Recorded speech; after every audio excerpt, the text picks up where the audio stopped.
Добрый день, уважаемые зрители! Мы продолжаем цикл, посвященный 80-летию Победы в годы Великой Отечественной войны над фашизмом. И сегодня мы поговорим о герое Советского Союза, нашего земляка Маратбека Мамраева. И сегодня у нас в гостях в музее дочь Маратбека Мамраева Клара Маратбековна. Саламатсыба, Клара Маратбековна. Саламатсыба. Этот год ознаменован годом победы над фашизмом, 80 лет. Вроде бы это только для кого-то это какой-то срок определенный, да? Для кого-то это вот какое-то мгновение может быть. Но ряды редеют, и участников Великой Отечественной войны остается все реже, да? Меньше.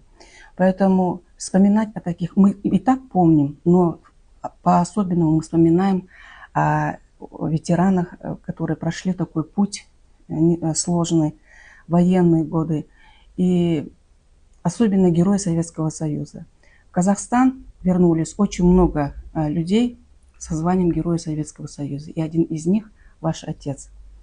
Расскажите, пожалуйста, вот ваш отец откуда призывался, когда приехал и за что он такое получил звание Героя Советского Союза? Ну, мой отец, Маратбек Мамраев, родился в 1908 году, 20 июля Крокодильского района. Он рос в семье бедняка и работал на бая. Уже с детства он пас овец пас. Поэтому до 30-го года он был в ауле, работал, помогал своей семье. К сожалению, его родители очень рано умерли, поэтому ни бабушку, ни дедушку, естественно, мы не видели. Но он был очень трудолюбивый, и уже в 1931 году, когда началось освоение шахт, когда были добыча угля, по призыву комсомола, он с семьей и со своим старшим братом переехали в Караганду и начал работать на шахте забойщиком. Но в то время было очень, механизации не было. И вот он много рассказывал, как они работали на шахте, какие были трудности. Работали они непосредственно с кайлом, добывали этот уголь, рубили этот Ручная уголь. работа. Да, была очень трудная, сложная работа.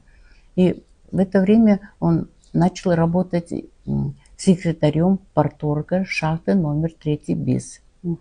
И в это время для таких вступил в партию, был членом коммунистической партии с 1939 года. И таким работником, партийным работником было освобождение, то есть у них была бронь. Он мог не ехать на войну, и так как было тоже такие люди в тылу, которые оставались, их нужно было всех организовывать. Поэтому у отца была бронь. Но по его настоянию он пошел на войну добровольцем. Пошел добровольцем, и вот первое его боевое крещение началось под Сталинградом. О, самое сложное. Да, самое сложное начало войны начался у него. Он был в 12-й гвардейской дивизии, 12-й гвардейской дивизии. И вот его первое боевое крещение было под Сталинградом. И уже далее продвигалась война, продолжалась, естественно, и уже они прибыли уже на Украину, на Днепр. Вот его боевое, вот заслуга его, и получил он звание Героя Советского Союза уже непосредственно за форсирование Днепра. Мой отец был пулеметчиком, у него был пулемет «Максим», он довольно-таки очень тяжелый, но несмотря на это, он и его рота, они переплыли на правый берег и ликвидировали фашистское гнездо. И вот за это его оценили, его подвиг, и было присвоено звание Героя Советского Союза. Это звание ему было присвоено в январе 1944 года. Ну, он был ранен и был госпитализирован, и его, ну, была такая возможность, что он приехал домой, вернулся домой, но он продолжал, несмотря на ранения, такие очень серьезные ранения, ему была присвоена инвалидность даже в то время, но несмотря на это он продолжал воевать. И вот он уже в Караганду приехал в 1944 году, он прибыл в Караганду, но он, когда сам ехал в Караганду, он еще сам не знал, что ему присвоено это звание Героя Советского Союза. И он, говорит, приехал на вокзал, и в то время были большие, на вокзале висели, ну, как, рупоры, наверное, рупоры, да. И там вот объявляет, его все встречают, он говорит, я, говорит, не понял, такая честь мне. И тут объявляет, что прибыл Герой Советского Союза. Он, ну, таким удивленным взглядом, говорит, окинул, говорит, он сам еще в то время не знал, что он Герой Советского Союза. И вот, конечно, про войну он много не любил рассказывать. И до последнего дня он ночью всегда шел, как бы в атаку шел и кричал во сне. Это каждую ночь вот у него это вот было такое состояние. Поэтому, конечно, это было нелегко. Мы смотрим все это по фильмам, и то вот такие волнительные моменты, мы переживаем, смотрим, как это было, и понимаем, что это было очень тяжело, конечно. Условий никаких нет, и особенно зимой, когда суровые зимы, в то время были суровые зимы. Но несмотря на это, я думаю, что мой отец очень был счастливым человеком, и что он с такой кровавой войны вернулся в семью. Он женился, мой отец женился в 1938 году. И первый его сын родился в 1939 году. И когда он ушел на фронт, у него был мальчик Сапар. Сапар, да. И в семье, как рассказывала моя мама, у них было 11 детей. Маму как звали? Маму звали Мапуда. Мапуда. Вот они, Мапуда, они прожили 50 лет. 50 лет. Но, к сожалению, перед тем, как они думали отметить свой юбилей 50-летний, но мама умерла, конечно, трагически. Мама умерла. Но они жили очень дружно.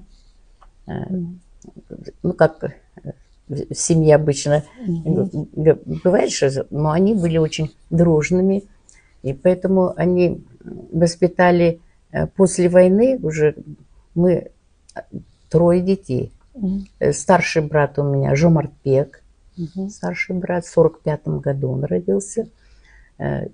Я 48-го года рождения, и младший братишка был 1954 года, Сирик. А кем работал в мирное время? В мирное время, после войны, отец работал парторгом, потом секретарем райисполкома и секретарем горисполкома работал, партийных работниками он работал. И уже в 1958 году в Караганде открылся филиал химико-металлургического института. И он перешел в химико-металлургический институт, был заместителем директора по быту, бытовые. И он внес очень большой вклад в строительство нового здания химико-металлургического института, которое уже построили в 1972 году.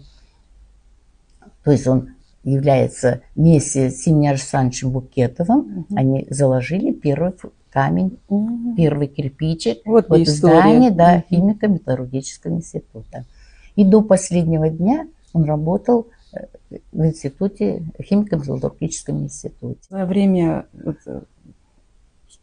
скажем так, был ли он на параде в Москве?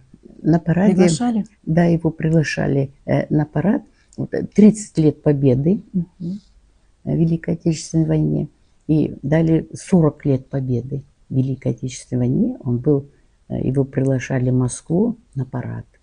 Он всегда так собирался, считал, что это очень ответственный момент. Это не каждого пригласят на парад Победы. Поэтому он всегда очень дорожил этим. И здесь вот есть фотографии даже с парада, когда он ездил в Москву на парад. А были ли у него возможности встречаться со своими сослуживцами? Знаете, со сослуживцами он встречался. Здесь вот есть фотографии.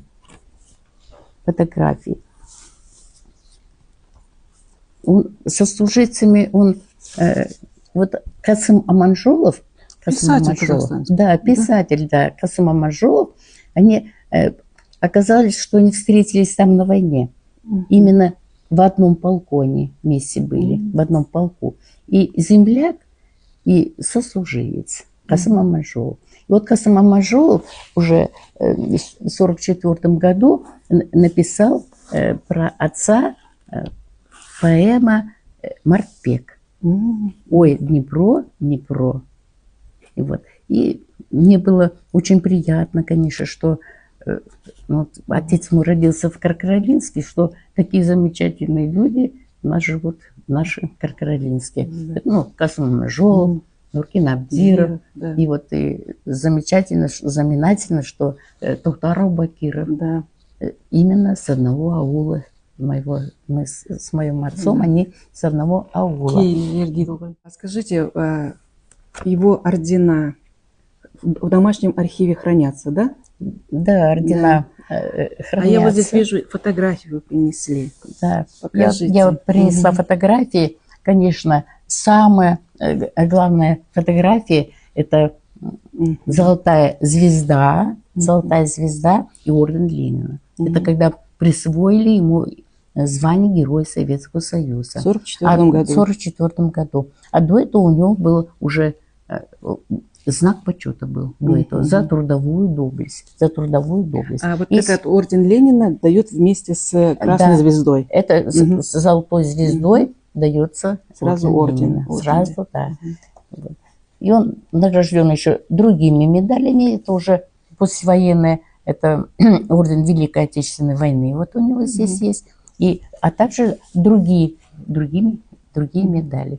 Он очень гордился и дорожил. Для него вот эти медали были самое дорогое. Вот. Что все есть, но вот это он очень дорожил. Он дорожил, чтобы они не пропали, потому что он проливал за них кровь. Конечно. Он очень был скромным, серьезным. Вот видите, даже фотографии вот у него, да, фотографии он везде, нет у него улыбки на лице. Да, очень. Да, и он очень такой. Вот это вот послевоенное, да, сразу? Это вот после войны, когда ему вручили орден Ленина. И вот он вот такой был. Вот такой вид был. Да, уже вот такой был вид, да. А уже здесь, видите, он уже немножко постарше, уже седина у него появилась, и уже с другими мирными орденами, уже тут медалями. Для вашей семьи праздник 9 мая какое место занимает? Для нашей семьи День Победы 9 мая это очень большой проект. Когда еще был отец жив, эта традиция у нас была. 9 мая мы всегда собираемся дома. Вся семья, все близкие родственники, там даже новорожденные всегда участвуют, приводят их, приносят. И у нас всегда большой праздник был, когда отец 9.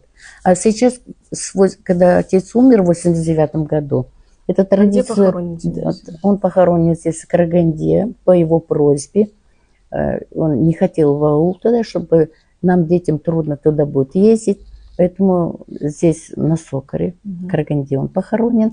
И после его смерти в 89 году он умер, и вся эта традиция у нас осталась. Родственники, мы встречаемся утром, приходим на его могилку, и абсолютно все родственники, близкие родственники, встречаемся там. Утром встречаемся.